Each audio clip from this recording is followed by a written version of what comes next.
So, Anthony and his partner, Chris, from Denver, they both help founders. They're part of these groups, or they are leaders of these groups. And they said one day, hey, I want to start a podcast. They got it done 3 weeks later. So he said it's okay, he said, ready, fire, aim. It's okay to make those changes, get started, and things are going to change. He talked about the first 10 episodes. He talked about the first 3 episodes. He talked about the very first episode. And just to be able to be that person who can get over it. We talked about his pre-production and post-production process, talking about cal.com, which is a calendar link, how he always has those 200 episodes ready on a Google Sheet.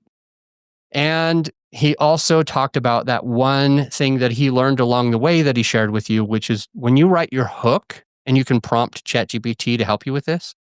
When you write your hook at the beginning of your podcast, you can try to get your listener to imagine that they are committing one of these 7 deadly sins so that they run away from it, so that they say, I've got to listen to this. I've got to learn from this.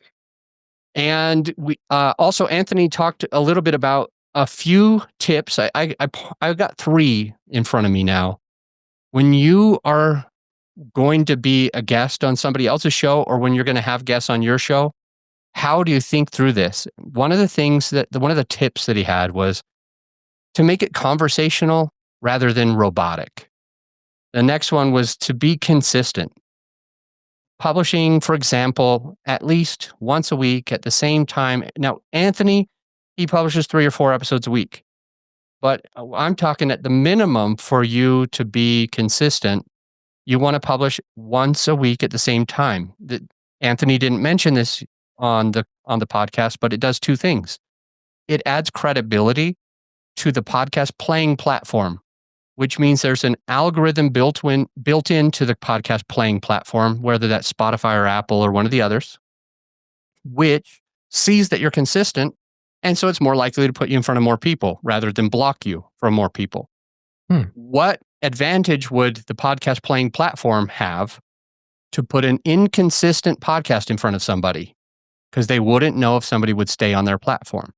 They want people to stay on the platform, so that consistency automatically triggers an algorithm that allows them to put you in front of more people. But it also helps your listener. It also keeps them coming back for more, especially when you do what Anthony does, where it's 3 or more episodes every week. Then you can really get value. And third is to get those episodes out quickly. Now, I think that is something people could argue, people would fight, because it's nice to have a good bank account of episodes so that you can get sick. I had a friend, by the way, Anthony. He got COVID. Now here's story time, because Anthony talked about stories being important. So here's story time. I had a client during 2020. He went to Hawaii and he ended up getting COVID while he was there. So it started off where he had to take a couple weeks off of work, but it was fine because he had a couple weeks of podcasts. But he also got COVID on this thing. So he got the flu or whatever. And that took him out for another 10 days. And he couldn't even fly home yet to get to his recording studio because he was isolated.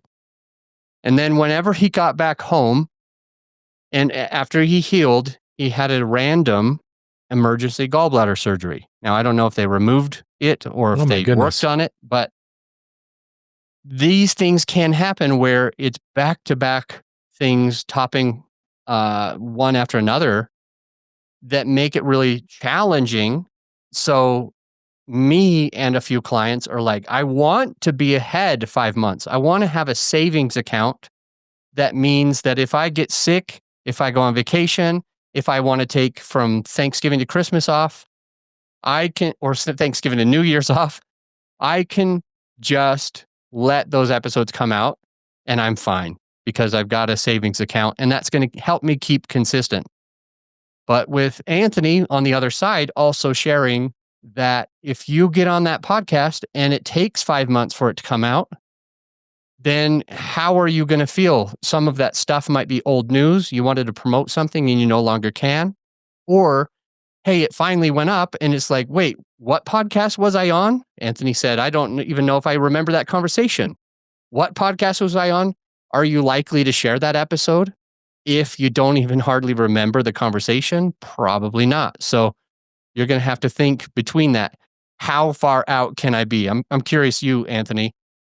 What would be the most amount of time that you, as a guest, would feel happy with that host publishing? So 5 months is too long. 1 day is amazing. But what's the most amount that you're like, oh, yeah, that's fine? Is it like 6 weeks or something else? I tend to be more urgent. So I would say a month. Okay. See, a month seems like a long days. time to me. 30 days max, right? Look, you're asking me my opinion, right? Yes. It's a month. A month seems like a long time. Okay. You make a really good point, though, on the fact that, having a bank. One thing that I have an advantage of is a co-host. So if I'm sick, Chris covers, and if Chris is sick, I cover. So if we have a guest, we still run with the guest, and then we have some coverage there. But you make a really great point of having a bank of episodes to keep up with the consistency piece of it.